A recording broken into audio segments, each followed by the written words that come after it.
Hola, ¿qué tal? Te damos la bienvenida a este nuevo capítulo de La práctica hace al dinero. Y hoy día vamos a hablar de algo que mucha gente busca, que es proteger sus inversiones. Y la mayoría de la gente piensa que para proteger sus inversiones tiene que saber el futuro o tener una bola de cristal. Y en realidad no es necesariamente así. A veces también piensan que es diversificar, porque quizás diversificando estoy reduciendo el riesgo. Pero hoy día nos vamos a enfocar en otro tipo de riesgo. Y tiene que ver con un riesgo que somos nosotros mismos en realidad. Que nosotros podemos tomar algunas malas decisiones, pero no porque no sepamos invertir, sino porque nuestra economía puede estar en peligro. Entonces hoy día vamos a ver cómo poder protegernos de ese riesgo, de que a nosotros nos pase algo económicamente, que tengamos que liquidar nuestras inversiones en un pésimo momento y eso nos haga perder dinero. ¿Cómo podemos tener, por así decirlo, un seguro de salud o un seguro de vida para nuestras inversiones? Y eso se conoce comúnmente, o nosotros realmente lo llamamos así, fondo de tranquilidad. Sí, porque también tiene muchos nombres. Sí. Se le llama fondo de emergencia, fondo de tranquilidad, de imprevistos.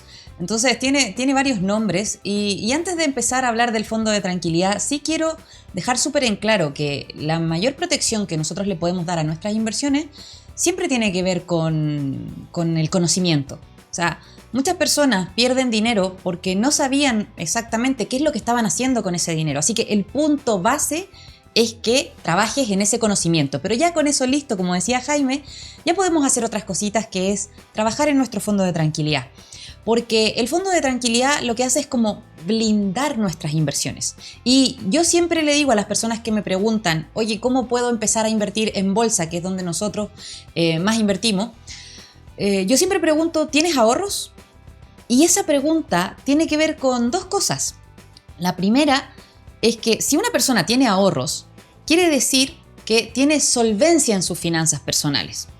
Es decir, que probablemente no pasa apuros, que ya tiene esa solidez que requiere el invertir. Y esa solidez es importante porque así las personas pueden poner dinero en la inversión que no van a necesitar con urgencia. Y ahí es donde está la clave. ¿Cómo nosotros también podemos mejorar esta solidez? Es gracias al fondo de emergencia. Sí. O al fondo de tranquilidad, como le llamamos nosotros. Claro que muchas veces también sucede que las personas dicen, ¿y cuánto invierto? Por ejemplo, tengo X monto de ahorros. ¿Lo tengo que invertir todo o no? ¿Me tengo que dejar una parte? ¿Cuánto me dejo? Y eso realmente es parte de esto del fondo de tranquilidad. Porque efectivamente, si yo pongo todo mi dinero, aunque yo tenga buena solidez y esté generando ahorros, si yo pongo todo mi dinero 100% de inversión, cuando necesite dinero de algún otro sitio, porque, no sé, me quedé sin trabajo, porque, me chocaron el automóvil y necesito arreglarlo o alguna cosa así, ¿de dónde saco dinero? Y muchas veces ahí tengo que recurrir a un crédito que finalmente merma toda mi rentabilidad de que he estado ganando con las inversiones, o tengo que liquidar mis inversiones, que muchas veces no es lo que nosotros queremos. Al contrario, a veces queremos mantenerlas ahí para que nos sigan generando ingresos. Entonces, el fondo de tranquilidad lo que busca es eso, es tener un dinero, un ahorro por ahí que nosotros podamos tomar o echar mano, por así decirlo, de manera rápida. De manera que si nos pasa algo no tengamos que recurrir a un crédito, no tengamos que recurrir a nuestras inversiones. Y eso le va a dar una espalda no solo a tus finanzas personales, que también, porque de hecho ya supuestamente estarían en un buen momento para invertir porque ya estás generando ahorro, ya tienes esa solidez, pero incluso le estás dando solidez a tus inversiones. Sí, y yo creo que también la gente se imagina que el fondo de tranquilidad simplemente es para imprevistos malos. De hecho, Jaime dio muchos ejemplos de eso, de que te despidan o que pase algo terrible, se te echa a perder el auto, lo que sea. Pero también hay imprevistos que son buenos, buenos que uno disfruta, quiero decir. Por ejemplo, que tus amigos o tu familia te inviten a un viaje súper especial por el cumpleaños de alguien. Y tú digas, ¿cómo me voy a quedar fuera? ¿Cómo no voy a participar de esa oportunidad? O que, no sé, se venga un periodo de una rebaja genial en algo que tú querías comprar y de repente no tienes de dónde echar mano porque no tienes dinero en el fondo, entre comillas, de sobra. Entonces, el fondo de tranquilidad viene también para que tú puedas incluso disfrutar de la vida sin tener que echar mano al dinero que está trabajando para ti, para un bienestar en el futuro, que son tus inversiones. Y aquí viene una pregunta que nos hacen bastante y que la mayoría de la gente cuando empieza a invertir es ¿qué hago primero? ¿Pongo mi fondo de tranquilidad o primero invierto? Porque existe mucha ansiedad al momento de querer invertir. Cuando la gente aprende que puede invertir, que puede generar este beneficio gracias al interés compuesto y tener un futuro mucho mejor, empiezan a querer invertir ahora ya. Entonces, a veces ese ahora ya es con una economía más o menos inestable, sin el fondo de tranquilidad. Entonces, yo creo que es súper importante también hablar de las etapas de una economía saludable, ¿no? Sí, perfecto. Y de hecho, yo creo que es vital para poder entender todo lo que uno luego empieza como camino inversionista. Y es verdad lo que tú dices, o sea, la gente en clase que nos presionan por invertir, dicen, ¿cuándo es el mejor momento para invertir? Ayer. Y el segundo mejor momento, hoy, vale, ya, entonces como que voy siempre tarde. Claro, atrasado a invertir. Sí, y eso está bien desde el punto de vista de si uno quiere estrujar al máximo la rentabilidad y aprovechar al máximo el tiempo, pero a veces también nos pasamos un poquito y de como ansiedad o de velocidad y podemos terminar peor. Poner en riesgo, sí. Ahora, respecto a las etapas de una economía, nosotros realmente nos las definimos en 4 etapas. La primera etapa tiene que ver con generar dinero. O sea, nosotros si queremos entrar al mundo de la inversión o ser incluso partícipes de la economía, tenemos que estar generando dinero. Esa es primera etapa. Pero eso no garantiza nada. Entonces, luego la segunda etapa es que yo pueda vivir con ese sueldo. Porque hay muchas personas que no alcanzan con el sueldo a vivir y recurren constantemente, por ejemplo, a la deuda o a liquidar a veces también parte de sus activos que habían acumulado en su vida. Tercera etapa, si yo ya logro vivir con mi sueldo, es pasar al ahorro. Ahí ya vivo con un poquito menos de mi sueldo porque le estoy destinando un porcentaje constantemente al ahorro. Digo constantemente porque eso es lo que define realmente esa etapa. No es que, mira, un mes del año pude ahorrar y los otros 11 meses no, entonces estoy en la tercera etapa. No, la idea es que todos los meses puedas ahorrar. Puede ser más, puede ser menos, porque también sabemos que todos los meses son distintos. O sea, no todos los meses son Navidad, no todos los meses son vacaciones, que sería ideal, sería entretenido que todos los meses... Bueno, para el bolsillo no sé si tan ideal.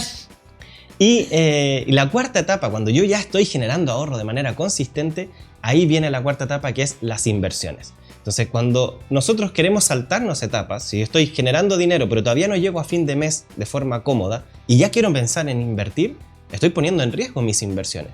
Sí, y eso pasa porque, te pongo un ejemplo, imagínate el día de mañana tú inviertes en bolsa y luego, por algún imprevisto, ya que no llegas bien a fin de mes, dices, hoy me pasé, invertí más de lo que tenía que invertir y ahora tengo que retirar. Y nosotros, en nuestra experiencia personal, invertimos en bolsa para obtener dividendos, es decir, para comprar algo y no venderlo y recibir una vez al año, o más de una vez al año puede ser, dependiendo de la empresa, un dinero. Entonces no tengo que vender. ¿Y qué pasa si una persona hace exactamente lo mismo que nosotros, invierte, pero tiene esta situación que mencionaba Jaime? Luego se va a tener que ver en el apuro de retirar ese dinero y sacarlo en un mal momento, por ejemplo, que esté más bajo el precio, ya te hace perder dinero. Y fue algo que podrías haberte evitado. Y la otra opción es, imaginemos que tú dices, no, es que no quiero perder dinero, entonces no voy a vender en este momento, pero me voy a pedir un crédito. Y normalmente los créditos tienen intereses más altos de lo que nosotros podemos lograr invirtiendo. Entonces, en ninguno de los dos casos sale bien. No es una jugada que protege tus inversiones. Entonces, cuando la gente piensa que hablamos de las etapas y de que hay que ir en orden, es porque, no sé, porque debería ser más ordenadito. No, tiene que ver porque es cuidar tu patrimonio también. Exacto.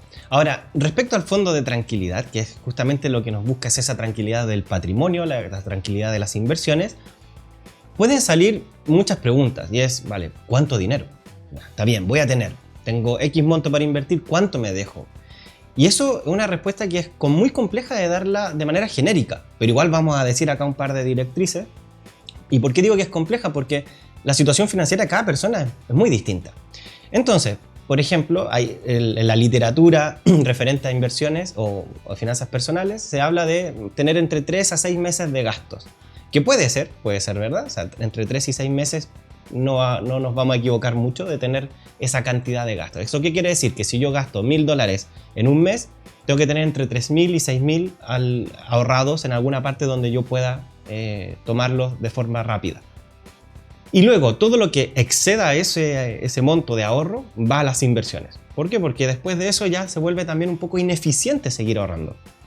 Uno dice, ¿pero cómo va a ser ineficiente? Claro, porque el dinero se va desvalorizando constantemente Entonces, si yo tengo dinero bajo el colchón, mucho dinero bajo el colchón, cada día vale menos. Entonces, por eso también es interesante invertir.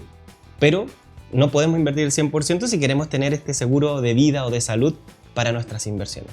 Ahora, ¿por qué digo que ese rango de 3 a 6 meses, si bien puedes aplicar para muchas personas, no es para todos? Porque también hemos visto que hemos tenido clientes que, por ejemplo, sobre 55 años, que nos dicen, si me llegan a despedir, yo no encuentro trabajo en 3 o 6 meses, por muchas razones. Una, porque ya la inserción laboral en esa etapa de la vida es más compleja, porque las empresas saben que no se pueden proyectar con muchos años más con ese profesional. Y segundo, ese profesional ha hecho probablemente una carrera en la que el puesto que está buscando ya no hay tantos, o sea, son puestos más específicos, entonces se demora mucho más el proceso de selección. Entonces, para una persona de esa edad, probablemente 6 meses queda un poco corto. Está pensando en tener 9 o 12 meses, un año de gastos asegurado, que si quedó sin trabajo pueda vivir al menos un año y buscar trabajo de forma tranquila. Por otro lado, también hay otras personas que dicen, no, mi trabajo es muy demandante, yo si quedo sin trabajo en un mes ya estoy de nuevo con un sueldo. Entonces, ahí depende mucho de cada persona, de evaluar su situación laboral y su situación financiera, también por la cantidad de gastos que tenga, y ver la cantidad que a uno le dejaría tranquilo, que uno dice, mira, ¿sabes qué? Pase lo que pase, sea bueno o malo, porque dijo ya Natalia también que los imprevistos pueden ser positivos. De hecho, recuerdo uno que a nosotros nos invitaron como con 2 meses de anticipación a una boda, que no era una boda acá dentro de Andorra, sino que fue en Malta, en una pequeña islita, y fue como, vale, tenemos que reestructurar todo, temas laborales, pero también temas financieros, de hay que comprar el pasaje, hay que buscar el hotel, hay que buscar también la vestimenta. Entonces, son cosas que a veces aparecen y que pueden ser muy alegres, muy entretenidas, de hecho lo pasamos súper bien en esa boda, pero que no estaban dentro de nuestro presupuesto financiero. Entonces, cuando uno más o menos sabe qué monto puede necesitar en el corto plazo para afrontar cualquiera de estas cosas que no estaban presupuestadas, ahí uno define ese monto del fondo de tranquilidad. Sí, y no solamente depende de la situación laboral o de la edad, que también son factores súper importantes y lo primero a considerar, sino también de tu situación de vida. Porque el fondo de tranquilidad, de hecho, nos gusta llamarlo así porque es literal. O sea, sirve para que tú estés tranquilo o tranquila. Entonces, ¿cuál es el monto que a ti te daría esa tranquilidad? En nuestro caso, no tiene que ver solamente con la cantidad de gastos, sino también con posibles imprevistos que a nosotros nos interesa sí o sí cubrir. Nosotros vivimos en el extranjero hace más de 6 años y sabemos que muchos seres queridos nuestros están en Chile. Entonces, si el día de mañana llega a pasar algo importante, ya sea, como decía Jaime, una boda, o algo que no es tan positivo como una enfermedad o incluso un fallecimiento, nosotros no podríamos pensarnos ni planificarnos para comprar un pasaje y partir, sino que tendríamos que hacerlo en último minuto. Y normalmente los pasajes de último minuto suelen ser muy caros. Entonces, tampoco podríamos ver el precio de mercado de los pasajes, sino que tenemos que tener como un fondo que nos permita cubrir el pasaje, la estadía o lo que sea que nosotros necesitemos en un caso así. Así que nuestro fondo de tranquilidad también tiene incluido eso. Y yo creo que muchas personas también tienen quizás situaciones similares, que no tienen que ver con, oye, viajar de un momento a otro, pero quizás tienen familias que viven no en la misma ciudad, sino que viven en alguna otra región. Y por lo tanto, quizás también es un punto a considerar. Dentro de los gastos ya normales de mi vida, además quizás tengo que adicionar estas situaciones que podrían suceder y que yo voy a necesitar el dinero inmediatamente. Así que esto es súper importante y yo creo que también es evaluar, porque hay veces que empezamos a hacer los cálculos y ya, consideramos 3 meses de gasto, consideramos o 3 a 6 meses incluso, y además estos imponderables o cosas que podrían suceder que aumentan este valor. Y nos damos cuenta de que tenemos $10.000 o 10.000 euros o 10 millones de pesos en Chile. Y no es un monto que uno diga, ya, el monto de tranquilidad o el fondo de tranquilidad lo cubro con mi primer sueldo, ¿no? Es algo que vamos a tener que quizás esperar muchos meses, quizás un año para reunir. Y aquí la gente se preguntará, ya, yo entiendo que no hay que ser ansioso y que hay que ir por etapas, pero tengo que esperarme todo este año o los 2 años que yo me demoro en construir el fondo de tranquilidad para empezar a invertir. La verdad es que se puede ir construyendo de a poco. Se puede ir destinando un poquito de inversiones, un poquito a la fondo de tranquilidad, pero ¿cuál es el fin último del fondo de tranquilidad? Es proteger tus inversiones. Entonces, si yo, por ejemplo, comienzo con un capital grande, y ahí sí necesitaría destinar rápidamente a cubrir el 100% de mi fondo de tranquilidad. Si no, se podría decir, mira, de mi 100% que voy a destinar al ahorro, puedo decir 70 al fondo de tranquilidad, 30 a las inversiones, para siempre ir ponderando un poquito más el fondo de tranquilidad hasta que lo llenemos. Pero eso es porque todavía tenemos inversiones muy pequeñitas que no nos va a doler tanto si es que no vendo en el buen momento, o si lo tengo que retirar y pierdo como las rentabilidades que me estaba generando. Ahora, yo prefiero siempre construirlo primero y luego invertir. Pero para alguna persona que dice, pero es que yo quiero, porque quiero sentir que estoy invirtiendo, porque ya está, o sea, me logré pasar por las 3 primeras etapas, estoy en el momento de la inversión, ¿cómo no voy a empezar a invertir? ¿Por qué me dicen que ahora tengo que seguir ahorrando? Y eso es básicamente como el otro camino alternativo que podríamos ir destinando un poquito, pero nunca dejar de lado eso, porque al final nosotros hemos visto, las personas que se saltan ese paso del fondo de tranquilidad, luego llegan a nosotros con esas historias de, mira, yo tenía estas inversiones, tuve que liquidarlas a muy mal precio, y no, al final como que si hago el balance incluso puedo haber salido perdiendo que ganando después de incluso años de inversión. Entonces por eso es tan importante tener este seguro para nuestras inversiones, que es el fondo de tranquilidad. Sí, de hecho yo entiendo perfectamente a las personas que estabas describiendo, Jaime, que como que sienten ganas ya de empezar a invertir, y en realidad si nosotros miramos, la inversión es entretenida versus el fondo de tranquilidad aburrido. Entonces no es como que uno diga, ¡ay, yay! Estoy empezando mi fondo de tranquilidad. No es algo que te genere como felicidad ni nada ligado a eso. Entonces yo creo que sí es importante considerarlo, como decía Jaime, y que busques tu propia configuración. O sea, hay gente que nos ha dicho, lo hago 50 y 50, y así controlan súper bien el tema de, oye, estoy súper feliz porque estoy invirtiendo, pero al mismo tiempo también lo estoy protegiendo, que es básico. Esto es como construir una casa. O sea, cuando nosotros construimos una casa, no podemos partir por los acabados, que es lo más bonito, es lo que nos gusta, la decoración. No, tenemos que partir por las bases, o sea, que no se nos vaya a caer, que el suelo esté seguro, en especial en Chile, que hay varios temblores y terremotos, o sea, que se necesita una súper buena base para construir luego hacia arriba. Entonces, esto es exactamente lo mismo. El fondo de tranquilidad es esa base. No hacer lo que más nos guste, lo más bonito, ni siquiera lo que se vea, pero sí va a ser lo que nos va a dar un soporte sumamente sólido para luego empezar a construir. Pero también, como dije, hay diferentes configuraciones. Así que yo creo que lo más importante que te puedes llevar aquí es el entendimiento de que el fondo de tranquilidad no solamente está para que duermas tranquilo o tranquila, para que puedas disfrutar de los imprevistos positivos o incluso afrontar los imprevistos que no nos dan tanta felicidad, pero también para proteger tu patrimonio inversionista. Porque hay una frase que siempre dice Jaime, y esta vez la voy a decir yo, que es: el que vende apurado pierde por obligación. Y normalmente en inversiones es así. O sea, si nosotros no tenemos el fondo de tranquilidad, vamos a tener que vender con prisa. Y imagínate que tú tienes el día de mañana, ya hablando de la casa, ya que hablamos de construir algo, tienes un departamento. Y luego lo tienes que vender de manera apresurada porque no tenías el fondo de tranquilidad y necesitas dinero ahora ya.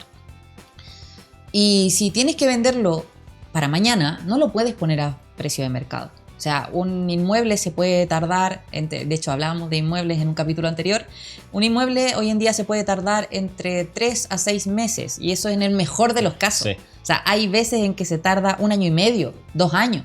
Entonces, si el fondo lo necesitabas con urgencia, olvida que vaya a tener ese dinero inmediatamente si lo pones al precio de mercado. Ahora, si lo pones a un precio bajo, probablemente alguien te lo va a comprar porque va a decir, esto vale más de lo que se está vendiendo. Entonces se va a vender mucho más rápido. Y a eso nos referimos con que el que vende apurado pierde por obligación. Ahora, respecto al fondo de tranquilidad, hay una manera en que uno puede sentir que está invirtiendo mientras lo está creando. Así. Sí.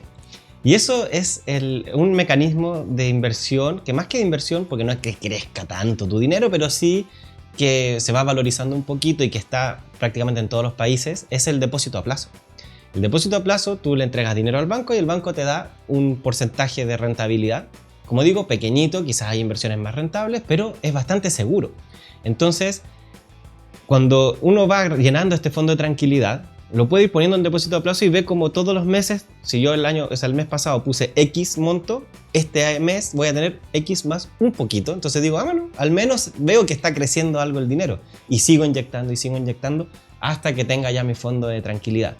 Ahora, aquí pasa algo extraño, porque uno dice, bueno, pero si lo tengo en un depósito a plazo, no lo puedo tomar de forma líquida, ¿no? O sea, no lo tengo para mañana. Para mañana, o sea, si lo necesito, el depósito a plazo queda el dinero bloqueado por lo general un cierto tiempo, que en general son 30 días.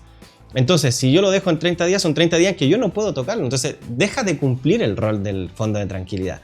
Pero cuando uno lo va construyendo inicialmente, todavía son montos pequeñitos y puede ayudar a mantenerlo ahí. También hay una vía un poquito más avanzada de usarlo, pero eso ya lo vamos a hablar en otro capítulo. Una vía en cómo utilizar los depósitos a plazo de forma avanzada para tener liquidez constantemente. Pero al menos sí que uno va viendo que, oye, estoy invirtiendo y estoy ahorrando. Ahora bien, hay una pregunta que siempre nos hacen con el fondo de tranquilidad y es, si lo uso, ¿qué hago luego? Por ejemplo, si mi fondo de tranquilidad era de $3.000 y tuve que sacar 500 y ahora que me quedo en 2.500, ya no tengo mi fondo de tranquilidad como a mí me gustaría, ¿qué hago los meses siguientes? Esa es una súper buena pregunta porque el fondo de tranquilidad se tiene que entender en las empresas. De hecho, ellos también tienen un fondo de tranquilidad y se llama fondo fijo o caja chica, que es un monto fijo que se establece que tiene que estar ahí, pero que eventualmente se puede gastar. Entonces, cuando en las empresas se gasta ese fondo fijo o caja chica, no sé, para celebrar el cumpleaños de uno de los empleados o lo que sea, luego se repone. Y aquí pasa exactamente lo mismo. Cuando nosotros tenemos un fondo de tranquilidad, no es para que se quede allí y evitar gastarlo. O sea, si en el momento dado lo necesitamos, ahí va a estar para nosotros. Y en especial si usamos la fórmula avanzada que mencionaba Jaime con el depósito a plazo y lo aprovechamos de esa manera, que de hecho si la quieres, déjanos en los comentarios y nosotros la vamos a compartir en un futuro capítulo. Pero si yo ocupo ese dinero, la idea es que luego se vaya reponiendo, que yo pueda generar ahorros que lo vayan reponiendo, ya sea todo de una vez, si me lo permiten mis ahorros, o lo voy reponiendo de a poco hasta que se vuelva a completar este fondo de tranquilidad. Y no va a ser todos los meses que nosotros estemos sacando y poniendo, aunque puede pasar, sí. Y eso tiene que ver con la falta de presupuesto, o sea, con la falta de planificación financiera, que es algo que también podemos hablar en un futuro capítulo. Pero que de hecho sí, yo creo que es un muy buen tópico para que la gente también aprenda que la planificación también protege este fondo de tranquilidad. Estamos hablando de protecciones y aquí estamos hablando que el fondo de tranquilidad protege nuestras inversiones, pero el fondo de tranquilidad también se puede proteger a sí mismo con un buen presupuesto y una buena planificación financiera. Porque si no, cualquier cosa va a ser imprevisto. O sea, me van a llegar las vacaciones de imprevisto, me van a llegar el 18 de septiembre, la celebración de las fiestas patrias, de imprevisto. Y todas esas cosas en realidad no son imprevistos cuando nosotros tenemos una buena planificación financiera. Así que la idea es esa, que construyas tu fondo de tranquilidad y que si en un momento dado lo necesitas, lo utilices. Pero si ya luego lo utilizaste y vuelves a la normalidad, vuelves a tu estabilidad financiera, empieces a reponerlo otra vez para que quede allí disponible para ti para cuando lo vuelvas a necesitar. Claro, eso quiere decir que los futuros ahorros que uno va generando los tiene que ir destinando primero al fondo de tranquilidad antes que las inversiones. Cuando ya se vuelve a llenar el fondo de tranquilidad, ahora sí, los futuros ahorros a partir de ese momento siguen yendo a las inversiones. Pero no sea así, Jaime, no es que la gente quiera invertir, también puedes hacer una configuración entre igual sigo invirtiendo un poquito o la mitad y luego la otra mitad destinando al fondo de tranquilidad. Si lo más importante no es que sí o sí, o sea, el ideal de Jaime es ese, el fondo de tranquilidad, porque para él su prioridad es dormir en paz. En cambio, yo tengo una personalidad distinta, para mí la prioridad es avanzar. Y somos bien diferentes en personalidad y es súper importante también considerar la diferencia de personalidades. Por eso yo digo que las personas que tengan la personalidad de Jaime muy probablemente van a congeniar súper bien con esto de no, yo necesito tener mi fondo de tranquilidad listo para volver a dormir tranquilo o tranquila. Pero también hay personas que van a congeniar un poco más con mi personalidad y van a decir, pero es que yo quiero sentir que sigo avanzando. ¿Qué pasa? Entonces también se puede hacer. Lo más importante es que recuerdes que no tienes que dejar de lado el fondo de tranquilidad por avanzar. Porque en algún momento ese avance quizás pueda ser un retroceso debido a que ese fondo de tranquilidad no estaba allí. Exactamente. Bueno, así que espero que este capítulo te haya gustado, que vimos distintas cositas referentes al fondo de tranquilidad.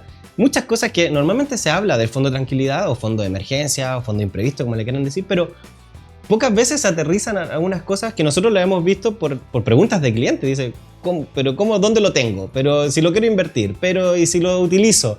Ahora, ¿cómo lo repongo? ¿Cuánto tiene que ser el monto? Todas esas cositas fueron las que vimos hoy.